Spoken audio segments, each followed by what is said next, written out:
Have you ever truly felt alone? Not because there was no one around you, but because the people you trusted suddenly walked away. In a quiet village surrounded by golden fields and a slow-moving river lived a young man named Thomas.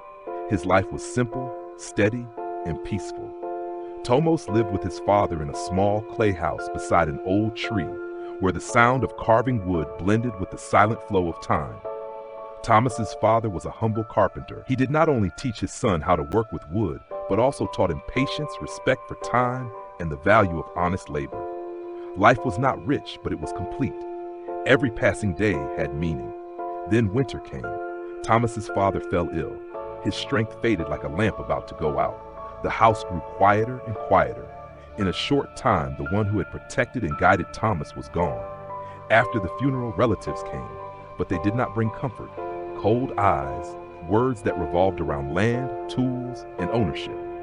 When the sun set, Thomas did not only lose his father, he lost the life he once had. After everything was taken away, silence covered Thomas like a heavy shadow. The old house, the workshop, and the tools that had been tied to his childhood were gone. The only things Thomas received were a small ruined house near the riverbank and a cracked pot that had been left behind. Cold walls, a leaking roof, and the sound of wind blowing through the gaps made the emptiness even deeper. Thomas tried to return to life in the village, hoping to find a little warmth from familiar faces. He sought out old friends, those who had once sat with him under oil lamps, laughing and talking on peaceful evenings. But when they saw Thomas's empty hands, their smiles slowly disappeared. Some avoided him, some spoke politely, distantly. No one invited him to stay longer than a few minutes. One evening, Thomas stood silently in the village square. Warm lights shone on the laughing faces, while he was like a shadow standing at the edge. No one noticed his presence. He understood that he no longer belonged there. That night, Thomas sat alone in the ruined house, holding the cracked pot in his hands. Water leaked out drop by drop, soaking into the cold ground. His tears mixed with those drops of water. A trembling voice echoed in the darkness. "I have no one left. I have nothing left."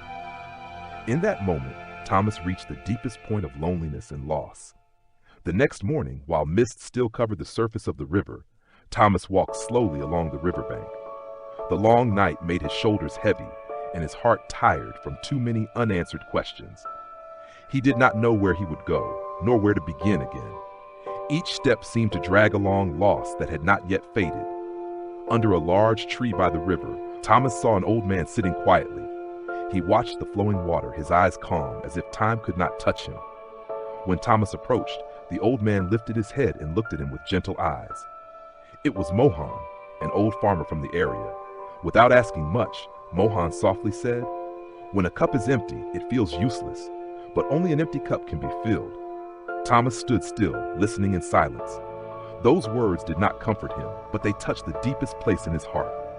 Mohan pointed to the cracked pot that Thomas was carrying. "It leaks," he said slowly, "but look." Thomas bent down. Along the path, where water dripped from the pot, wildflowers were blooming, more vibrant than anywhere else. Mohan smiled. "What seems broken sometimes nourishes life." Those words stayed with Thomas all day. He suddenly understood that emptiness was not the end, but a space waiting to be filled. He realized that he still had time, still had breath, and still had hands that could work. For the first time in many days, Thomas felt his heart soften. In the silence by the river, a small light was lit within his soul. From that day on, Thomas no longer sat waiting for help from anyone. He understood that if life had placed him in silence, then within that silence, he had to learn how to stand up on his own. Thomas began with the smallest things. He used clay from the riverbank to seal the cracks in the walls of the old house.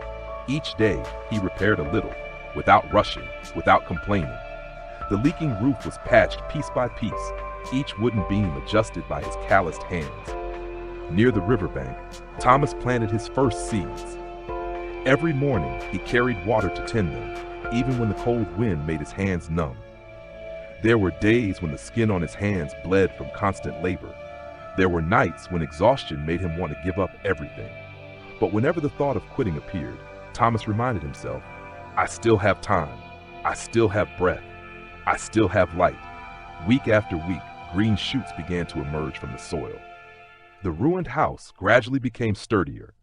One day, a traveler's cart broke down near Thomas's home.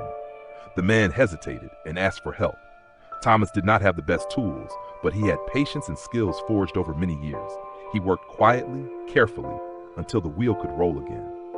The traveler was deeply amazed. Before leaving, he told Thomas's story everywhere he went. Gradually, people began to come. A farmer needed his barn repaired. A widow needed a new door. A child needed a wooden cup. Thomas worked with sincerity, without haste, without calculation. Day by day, his life was rebuilt, slowly but firmly, by his own hands. Many years passed since the days Thomas stood alone by the river with an empty heart. Now his small house had become warm and peaceful. The garden was lush. The garden beds bloomed with flowers in season, and the sound of hammering wood rang out steadily every morning. Thomas's hands still worked slowly but firmly, just like the man he had become. One afternoon, as the sun leaned toward the horizon, the people from his past returned. They stood before the gate, their eyes filled with a mix of surprise and hesitation. They saw a different Thomas, calm, composed, without resentment. Apologies were spoken too late, carrying the regrets of the past. But in Thomas's heart, there was no room left for anger. He understood that without those losses, he would not have become the person he was today. "I lost everything," Thomas said softly, his voice no longer trembling as it once had. "But in that silence, I found myself." Those words were not meant to accuse, only to speak a truth revealed after a long journey. When they left, Thomas sat down by the familiar riverbank. The sunset reflected on the water, shimmering like old memories. He no longer feared loneliness. He understood that there are stages in life when the world turns its back on us, not to destroy us, but to teach us how to stand on our own. Thomas learned that when everything is taken away, what remains is the true strength within each person. Silence can build what noise never can. And patience, when nurtured every day, can turn loss into purpose.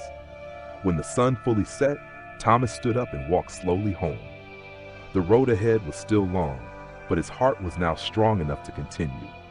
He knew that no matter how life might change, the light he had found within himself would never fade.